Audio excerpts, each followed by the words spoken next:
Hello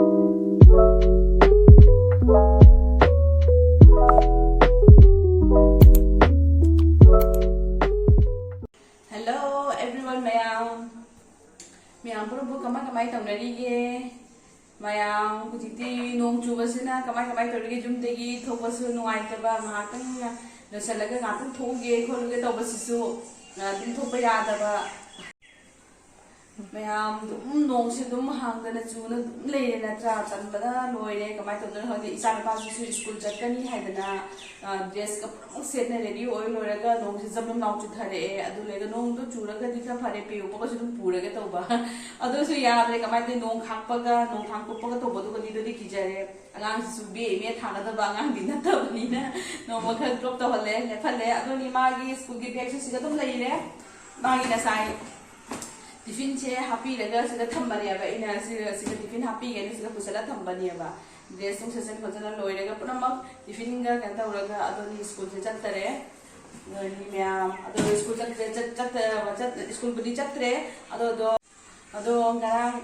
pura hoti halage myamda ado ngarang se Flipkart gi parcel ama laigeba ado ngarang ge uchaba ngamja hotre ado huji edoni kem thapak su leite huji nong chubaga angang su mapai manak ta phamma leigere nong joni na ado huji ei dum parcel du lake ko myamda ngal le ga mapa mu chakrani adani chattinge mang se ga angang se mai makta leinge jiga ai prapap lake ko school chatrabani na angang che yung to isung mapai manakta laptop se ma na mun ghare magi oi ghare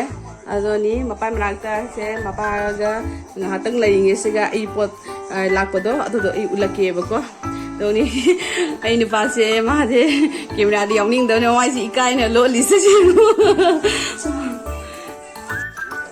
sa hi am da hai ro ma'am dam da hai ro say hi laptop yang bada TV yang bada se magi Tom and Jerry ne ba Tom and Jerry se sumai na serial dum liao ye ba ko ado ni thore se ni ma yengi se ma'am आई कोन उपनब लेते आई कोन से असुमाय UPI है अदी से मचुम दाहालीने तौद से पुनमक चोतना से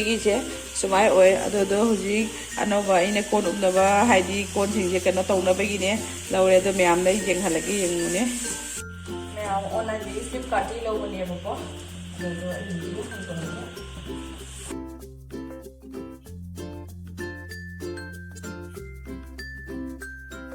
yamna chawbudi nateba sesunieba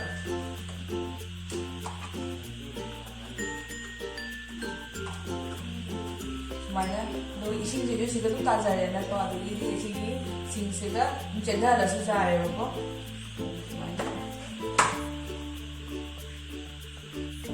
sana oire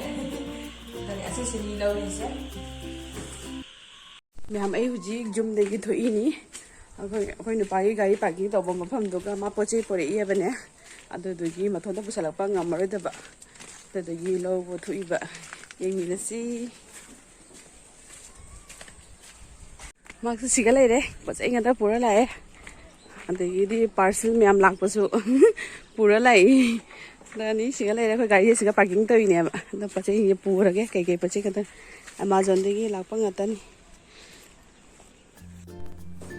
ma'am Amazon दगी parcel लाकपसे सिसे आई अनबॉक्सिंग तौरके अदुदो Flipkart लाकपदो अदुदि अइना कनो हांगदोगा उचरेबको अदुदो हुजि Amazon दि मु आई हुजि कनो तौरके हांगदोरके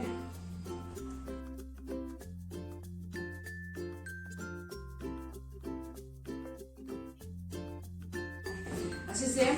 अइना कनो दगी Amazon दगी फ्रिज ता हापनदगी वेजिटेबल सिंग थेगा लेना तो हापनबेगी अदुगा इना चेंगनियोबो अदेना 6 खुयाबा अदो आई होरेन दुम हापगा दु उचरके ऐसे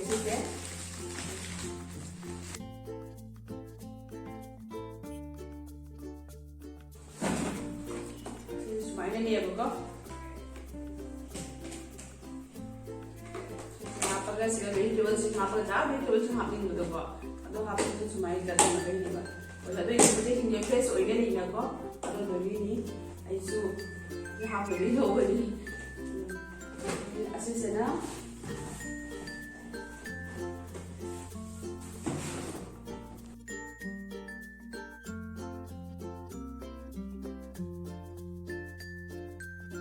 ꯕꯣꯛꯁꯁꯤꯗ ꯆꯥꯎꯔꯤꯕ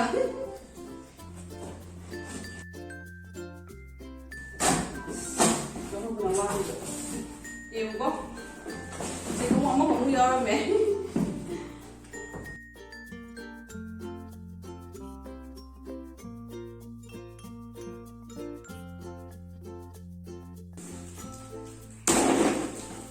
ꯁꯤꯁꯤꯗꯤ ꯀꯟꯇꯦꯅꯔꯅꯤ ꯑꯩꯒꯤ ꯐꯦꯕꯔꯤꯠ ꯁꯤꯁꯦ ꯌꯥꯝ ꯄꯥꯝꯃꯦꯕꯀꯣ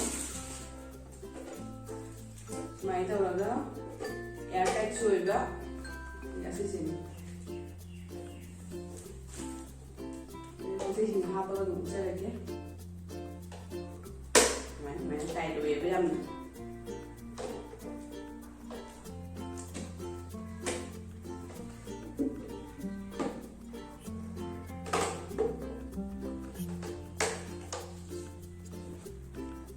ꯁꯤꯁꯦ ꯀꯩꯅꯣꯒꯨꯝꯅꯤ ꯑꯩꯅ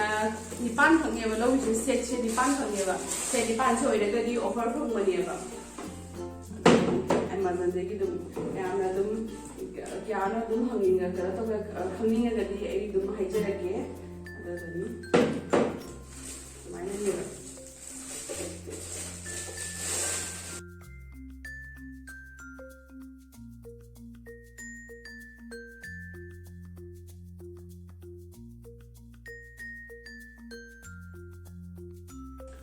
ꯑꯁꯤꯗꯤ ꯑꯩꯈꯣꯏ ꯅꯨꯄꯥꯒꯤꯗꯣ ꯂꯧꯕꯗꯤ ꯖꯣꯀꯤꯒꯤ ꯃꯅꯨꯡꯗꯅꯤꯅ ꯕꯦꯕꯤ ꯀꯩꯅꯣꯗꯣꯅꯦꯕꯀꯣ ꯑꯗꯨꯗ ꯁꯤꯗꯤ ꯂꯧꯊꯣꯛꯑꯒ ꯎꯠꯂꯔꯣꯏꯒꯤꯗ ꯅꯨꯄꯥꯒꯤꯅꯤ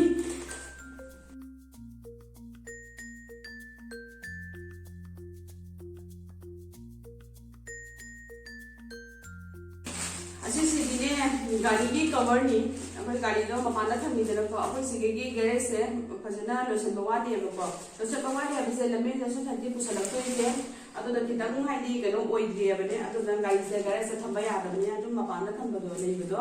ꯑꯗꯨꯗꯨꯅ ꯑꯗꯨꯝ ꯒꯥꯔꯤꯒꯤ ꯀꯚꯔꯁꯤꯡꯁꯦ ꯑꯦꯃꯥꯖꯣꯟꯗꯒꯤ ꯄꯨꯟꯅ ꯑꯣꯔꯗꯔ ꯇꯧꯕꯅꯤ ꯑꯩ ꯄꯣꯠꯆꯩꯁꯤꯡꯁꯦ ꯑꯦꯃꯥꯖꯣꯟꯗꯒꯤ ꯑꯅꯝꯕꯅ ꯑꯦꯃꯥꯖꯣꯟꯗꯒꯤ ꯄꯣꯠꯆꯩꯁꯤꯡꯁꯦ ꯑꯩꯁꯦ ꯑꯣꯔꯗर ꯇꯧꯕꯤꯔꯕꯀꯣ ꯌꯥꯝꯅꯁꯨ ꯐꯩ ꯅꯨꯡꯉꯥꯏ ꯐ꯭ꯂꯤꯞꯀꯥꯔꯠꯇꯁꯨ ꯇꯧꯏ ꯉꯁꯥꯏ ꯑꯩꯅ ꯉꯍꯥꯛ ꯃꯃꯥꯡꯗ ꯐ꯭ꯂꯤꯞꯀꯥꯔꯠꯇꯒꯤ ꯀꯩꯅꯣ ꯇꯧꯋꯦꯕ ꯍꯥꯏꯗꯤ ꯀꯣꯟ ꯎꯞꯅꯕꯒꯤꯅꯦꯕ ꯑꯩꯒꯤ ꯀꯣꯜꯂꯤꯛꯁꯦ ꯑꯇꯣꯞꯄ ꯀꯩꯅꯣꯝꯗ ꯑꯩꯅ ꯑꯩꯈꯣꯏꯒꯤ ꯀꯩꯅꯣꯒꯤ ꯊꯨꯝꯃꯣꯛꯀꯤ ꯇꯨꯕꯥꯏ ꯖꯥꯂꯤ ꯑꯣꯏꯕꯗꯣ ꯑꯗꯨꯒ ꯑꯩꯅ ꯎꯞꯁꯟꯕꯅꯦꯕ ꯏꯁꯤꯡ ꯉꯥꯛꯇ ꯇꯥꯏ ꯑꯗꯨꯗꯒꯤ ꯐ꯭ꯂꯤꯞꯀꯥꯔꯠꯇꯒꯤ ꯑꯣꯏꯅ ꯂꯧꯔꯦꯕꯀꯣ ꯑꯗꯨꯗꯨꯒꯤ ꯑꯩꯅ ꯎꯠꯆꯔꯒꯦ ꯉꯥꯏꯍꯥꯛꯇꯪ ꯃꯃꯥꯡꯗ ꯑꯗꯣ ꯁꯤꯁꯤꯅ ꯍꯧꯖꯤꯛ ꯃꯃꯥꯡꯗ ꯂꯥꯛꯄꯅꯤ ꯅꯨꯄꯥꯅ ꯄꯨꯔꯛꯄꯅꯦꯕꯀꯣ ꯑꯗꯨꯗꯣ ꯍꯧꯖꯤꯛ ꯑꯗꯨꯗꯣ ꯑꯁꯤꯁꯨ ꯎꯠꯆꯔꯦ ꯑꯗꯨꯗꯤ ꯑꯩ ꯀꯟꯇꯦꯅꯔꯁꯤꯡꯁꯦ ꯑꯗꯨꯝ ꯄꯣꯠꯆꯩ ꯍꯥꯞꯄꯒ ꯐ꯭ꯔꯤꯖ ꯚꯦꯖꯤꯇꯦꯕꯜꯕꯨꯗꯤ ꯍꯧꯖꯤꯛ ꯂꯩꯇ꯭ꯔꯦ ꯍꯥꯏꯗꯤ ꯌꯥꯝꯅ ꯂꯩꯇ꯭ꯔꯦ ꯍꯥꯏꯕ ꯑꯩꯈꯣꯏ ꯆꯥꯅꯒꯤꯅ ꯀꯩꯅꯣ ꯇꯧꯅꯤꯅ ꯑꯂꯩꯕ ꯈꯔꯗꯨꯒꯤ ꯑꯗꯨꯝ ꯑꯩ ꯀꯩꯅꯣ ꯇꯧꯅ ꯎꯠꯆꯔꯒꯦꯀꯣ ꯃꯌꯥꯝ ꯑꯩꯒꯤ ꯄꯣꯠꯆꯩꯁꯤꯡꯗꯣ ꯍꯥꯞꯆꯜꯂꯦ ꯑꯩ ꯌꯦꯡꯍꯜꯂꯒꯦ ꯌꯦꯡꯉꯨ ꯁꯨꯃꯥꯏꯅ ꯑꯣꯏꯔꯦ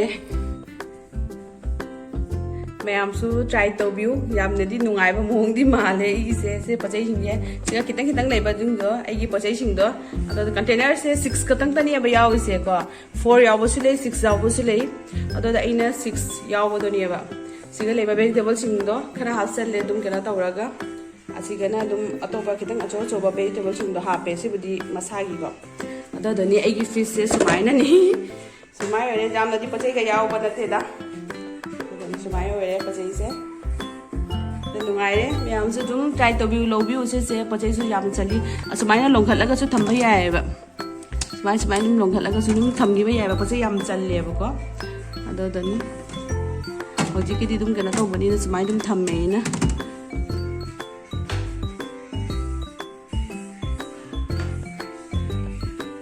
ꯃꯌꯥꯝ ꯑꯩꯒꯤ ꯄꯥꯔꯁꯦꯜꯗꯣ ꯍꯧꯖꯤꯛꯇ ꯉꯥꯏꯍꯥꯛꯇꯪ ꯃꯥꯡꯗ ꯎꯠꯈꯤꯕꯗꯣ ꯑꯗꯨꯗꯣ ꯑꯁꯤꯁꯤꯅꯦꯕ ꯑꯁꯤꯁꯦ ꯑꯦꯌꯔ ꯇꯥꯏꯠꯅꯤ ꯑꯩꯒꯤ ꯂꯩꯖꯕ ꯄꯣꯠꯆꯩ ꯈꯤꯇꯪꯁꯤꯡꯁꯦ ꯑꯗꯨꯝ ꯍꯥꯞꯆꯜꯂꯦ ꯑꯁꯤꯒꯅ ꯁꯣꯌꯥꯕꯤꯟ ꯈꯔ ꯂꯩꯕꯗ ꯍꯥꯞꯆꯜꯂꯦ ꯍꯋꯥꯏ ꯆꯅꯥ ꯑꯂꯨ ꯕꯨꯖꯤꯌꯥ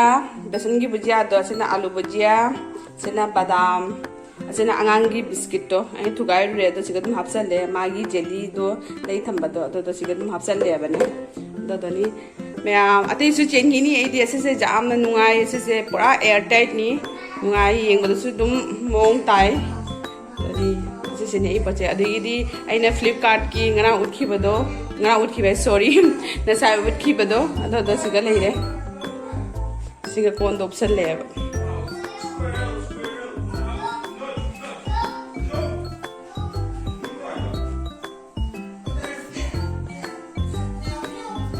मैम आई पोचे सिंह हापचल लगा सुमाइना ओइरे सुमाइना थम्बे आई पोचे सिंह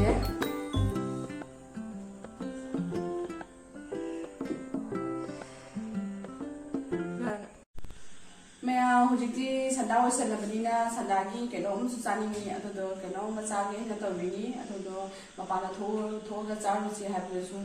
नोंगी चपात मरक तोगदी मा तल्ले थोरसी ana angang पुथो थोपदो नतन नुंगाय अता होर मोनुं जुथरगदी नुंगाय रो हेने अदो तवरे जुमना केनोम मचागे पॉपकॉर्न होगे अदनी मनिंग लोरी फिल्टर से उरेना इसिंग से केन लेरगा थकपदो केन से थांगो हन तोबदा मा से मख्वांग नारे नुंगाय त्रेबा अगर कोई इसिंगी आरो पांदुई से सिगे पांदुई नेबा अगर पांदुई से पांदुई फाउगी दी दम फिल्टर से गने तौरगा दम सिंसे थानी अदरी मैं हुजी केनो मा होरके पॉपकॉर्न तोरके अदरी मिदसी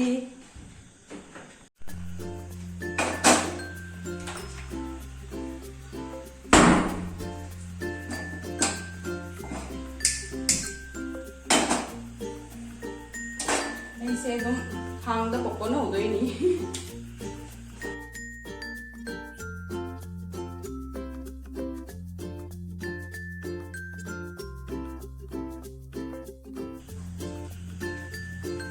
साबो वाली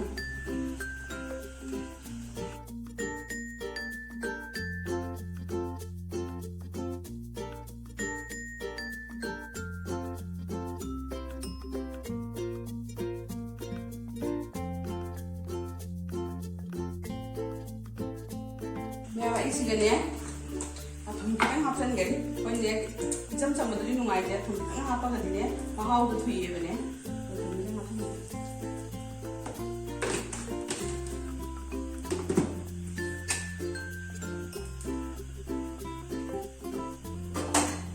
सारे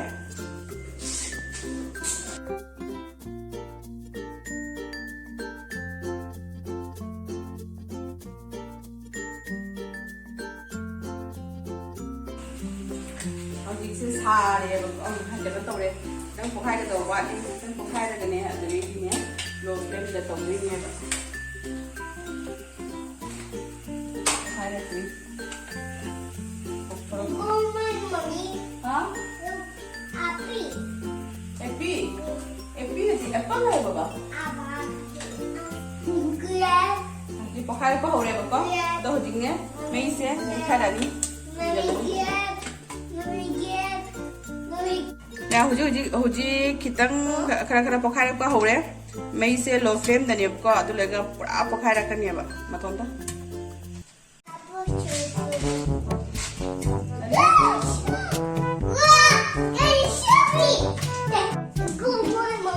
गुड मॉर्निंग रे हुजी पु गुड इवनिंग है उन्हें पॉपकॉर्न पॉपकॉर्न चाहदरा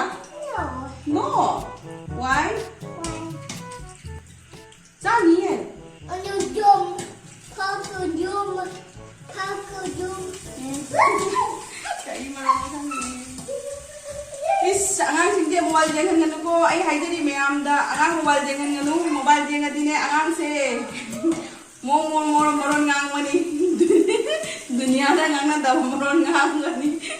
हाइजरी सनी हुजिगी नौ ना आगाम सिंजे कनो तौनाय बा म्याम सिंजे मोबाइल सुन पी नुको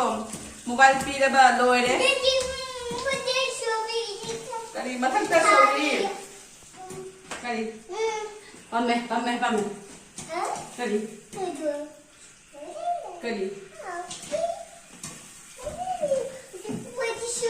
sorry Thì sao bây giờ sẽ hẹn morning sao tôi nhỉ? Nó là đang gì hơi quần ra đây nhỉ? Chứ nó phục quân sao được rồi?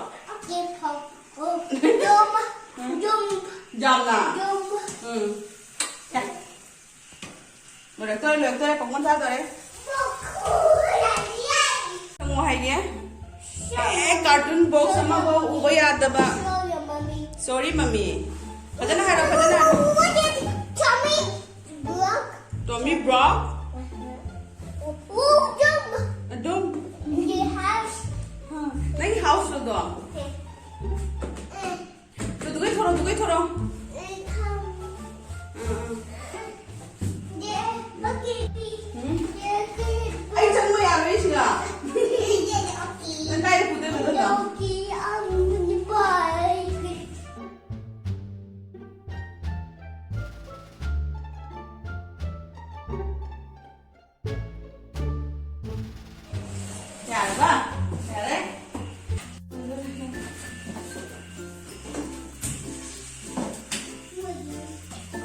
loài cũng tập đi bốc hay đi rồi đi rồi mà để chăm đi hay đi mà rồi sẽ nắng cái nó ôi sẽ khá phui vậy nên là chăm nên trên bốc hay với tụi mày đi ôi để quên bốc hay với cái bốc hay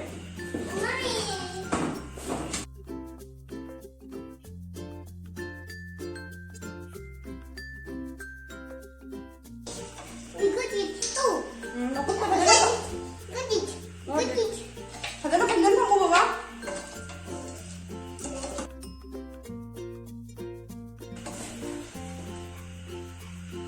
em ấy popcorn rồi đấy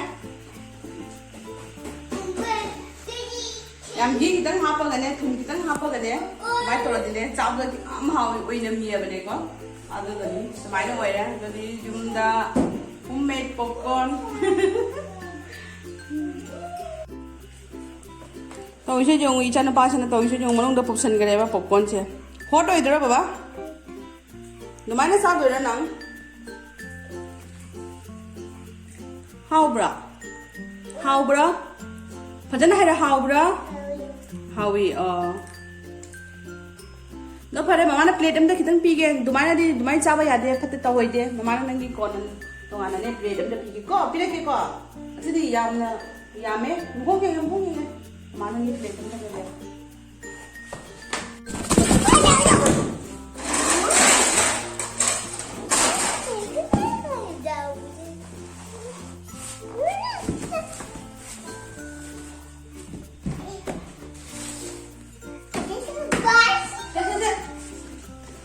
यार बा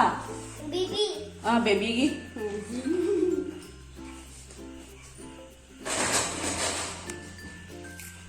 मैं मुझे गाड़ी की cover लाखो दो online देगी तो कवर से 500 रुपये गाड़ी की दो नहीं थोड़े यार मुझे घर लगे ना मैं कवर से गाड़ी कवर से फावर का चबड़ा है मुझे घर लगे और ये 500 रुपये ना ये मेरे से का लाख थोड़ा सी yang cover se siga leire sandoi I panchal loiraga ne hapsal loiraga jenghalake myam da kamai tawen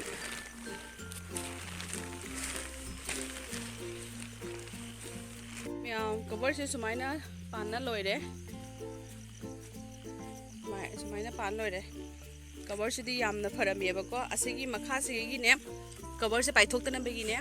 se makha rom de ki belt se pugraga ne some side da asigi side chega ne siga belt kano se phari ba dodi kano se humdok tre na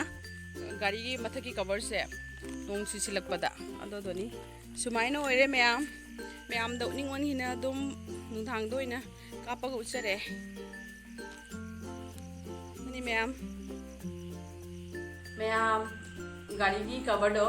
तो 500 लुरे चलुरे बने को 500 लुरे गाड़ी दा अदो दो कतौरे करिए cover दो यामना फरमीबा तेना हजे एना खली ऑनलाइन दि चेक मनी पोसे फागदा फरोइद्रा हिना खंबा हदक अहान बानो बचेन मनी रने अदो दोगी फागदा फरोइद्रा नुम खलंबा अदो दो यामना दि फरमीबा को कवर से खंगबा अदो दि म्याम सु दुम हाइदि मपादगा दुम गाड़ी से थमगदबा दुम माकी थमगदबा कनो तगदबा ओइरेगा दि जामा चपदसु को हाइदि गाड़ी की थममगी मौसादबा जामा का तौरगसु दुम हाइदि कवर से का तौरगा पाचनबा जाइद्रा घातगी थमबसु घातगी का तौरसु को अदुदगी का तौबा ऑनलाइन दि दुम ऑर्डर तौबियो को आई से Amazon दि तौबने बने को याम फरमिबा कवर से तो नोनी म्याम नसीगी करी तौबसिंदो दुम ऑनलाइन दि पोचे लाकपसिंग पार्सल लाकपसिंग करी तौबसिंदो दुम ए उच्चरे नोनी म्याम वीडियो से मतंग से सुम लुसलगे द म्याम नुसिबिदुना एगी चैनल सबु लाइक सब्सक्राइब शेयर तौबिरमु म्याम प्लीज लाइक सब्सक्राइब तौबसे कॉबिनो म्याम दो कइनो ए म्याम ए वीडियो सबु येंग म्याम नुहाइद्रबा खंगदे म्याम से येंग येंगमिद्रबा खंगदे अदो म्याम नुसिबिदुना ए हापु सपोर्ट तौबियोबको अदोनी म्याम असे हायरगा दुम थमजरगे बाय गुड नाइट